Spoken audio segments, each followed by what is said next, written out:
Welcome back. Welcome to another episode of Nain's Shorts. Thank you for joining me today on this beautiful morning-ish kind of time. Anyways, we're still training, always trying to improve, always thinking of ways to then take whatever we already know and elevate it beyond what was originally taught to us. Now, we often hear the idea of like, go make it your own, go make it work for you, that sort of thing. But really, how do we go about doing that? How do we then start really not changing, but adapting what we understand to give us a better effect on what we're trying to do?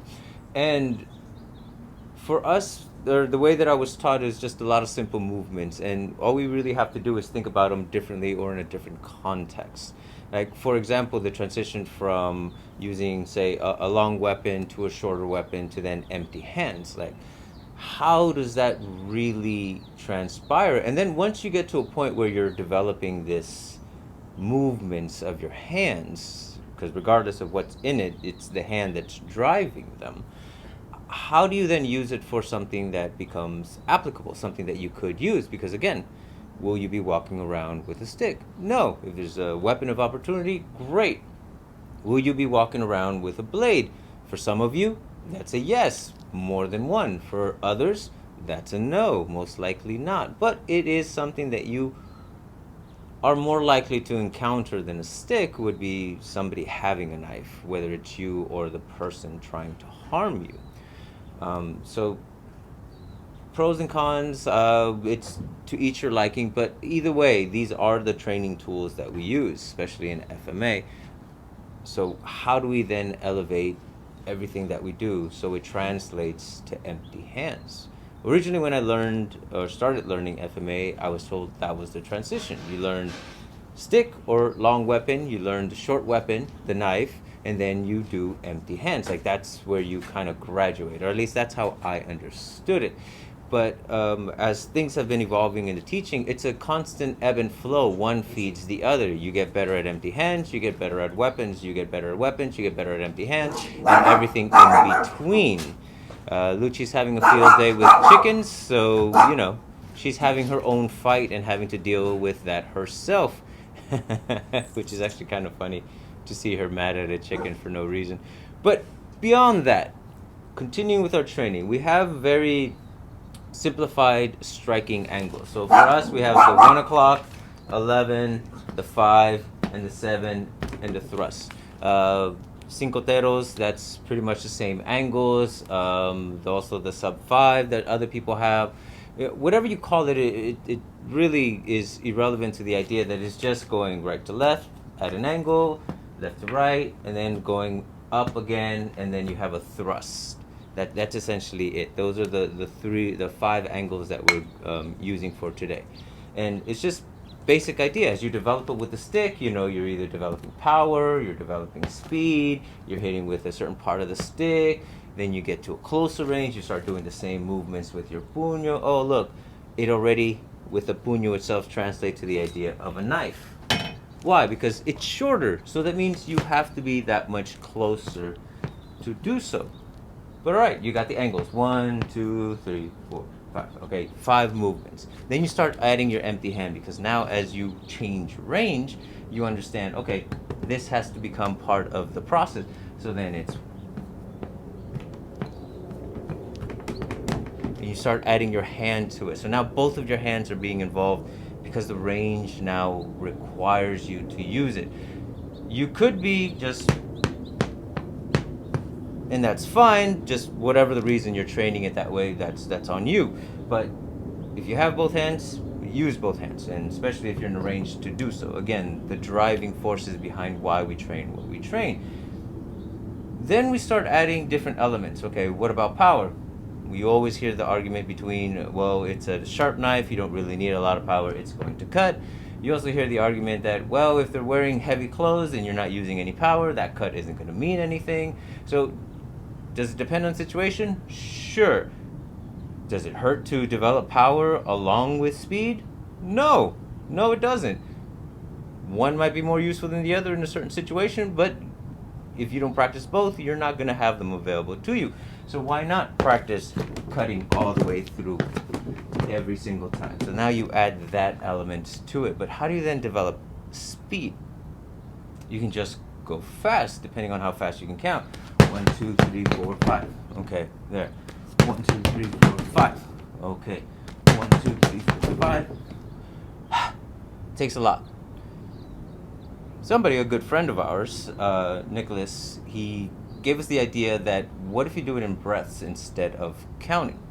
So you already know the 5 thrusts, the 5 cuts in the 5th thrust. So what if you just, instead of counting them out, take a deep breath, and as you let it out, you do all 5. So it's as you one breath, just, and you can start developing this great speed.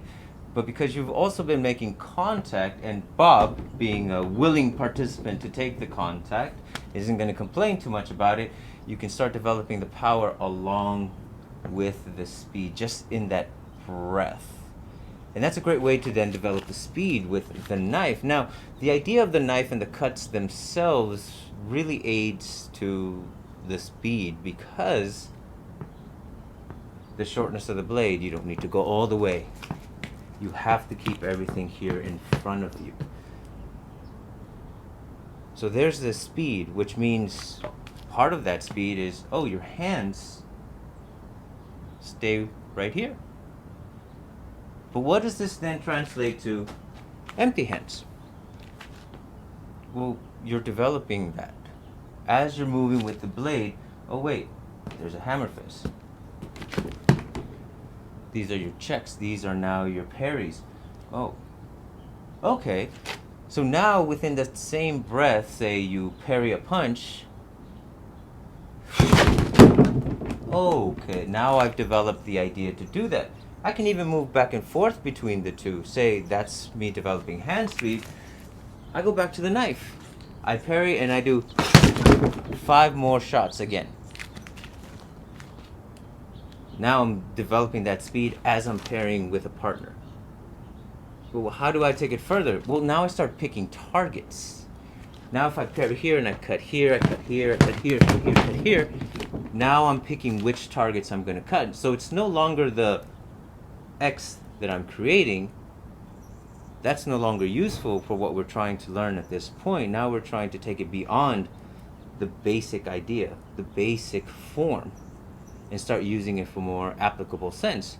And what's the best application for a knife? Well, hitting vital points, hitting specific targets, not just cutting whatever you can, but now being very deliberate on what it is you cut. Because we all talk about vital points, we all talk about those things in every martial arts, but then how do we start combining all these ideas together? Well, they all kind of do already in the human body, because that's what we're fighting. So if we keep focus on the idea of what it is that's in front of us and what it is that we're trying to do with it, well, then the tool just aids in that. And in this particular case, these tools are aiding in the development of my hand speed. Because now, as something is coming, I can take care of it. And like many of the Filipino arts will say, destroy it along the way. So I can hit hard, I can go soft, I can move on to different targets, and I can start changing what it is that I do. But even in speed, I'm being very selective about what targets I'm going to take care of, or I'm going to destroy along the way. Not just with speed, but also power. As I was able to do this right now, and honestly, this is the first time I tried doing this while still having a full-on conversation, which is the breath that we use to do all 5 movements of our cuts. So maybe it also helps with cardio. I'm not 100% sure, and don't quote me on that. But we took an idea of 5 simple angles, transitioned from sticks to knife to empty hands, and what it becomes, well, is that. And how you use that tool, whether it's for training or development or just actual application, it's all in the way that we think about it. How do we take what we learned in this single dimension and then take it beyond. Well, attach all the other things you know. Don't be afraid to break it apart and put it back together. Question whether or not it's going to work in one element, and if it doesn't, how do you make it work? Because it isn't just about crapping on something and saying, oh, that's never going to work. That's stopping the thought process. But if you can make it work, figure out, okay, how does this help me over here? How does this idea help me grow, develop, get stronger, get faster? Because ultimately that's what we're trying to do, is improve in our training, whether we're trained to be instructors, whether we're just students. And honestly, being a student your whole life is probably a good way to go, because it keeps you hungry for more. I know it does for me so far. I can't stop learning. I love doing this, and I hope you guys do too. So what are your thoughts? How do you take the things that you are taught and take them beyond what they were originally given, or how they were originally given, so they become something useful to you? This simple breathing idea on how to develop speed has become more than just that. When it was first shown to me, it was just really cool, and I thought, hey, I never moved so fast. But I never did anything with it until a question was posed. What else can you do with it? How do you take this further? And that's when the ideas started flowing, and of course, through good guidance, you're able to reach different heights than what was originally given. At least that's sort of been what I've noticed in my short experience. But anyways, love to hear your comments. Thank you very much for joining me on another one of Nain's Shorts. Before I go, just a reminder, the big VEA event on November 9th is coming up, folks. So put that on your calendar. It's in Manteca. Reach out to Mike Cardenas, or just head over to the Facebook, the VEA Martial Arts Collaborative, because they have all the information there, all the people that are going to be on the roster, and what time it starts. It's a great event, folks. So if you can, please be there. Get exposed to as many martial arts as you possibly can and continue training. Thank you for joining me. I hope you have a wonderful day. As usual, 3, 2, 1, cut!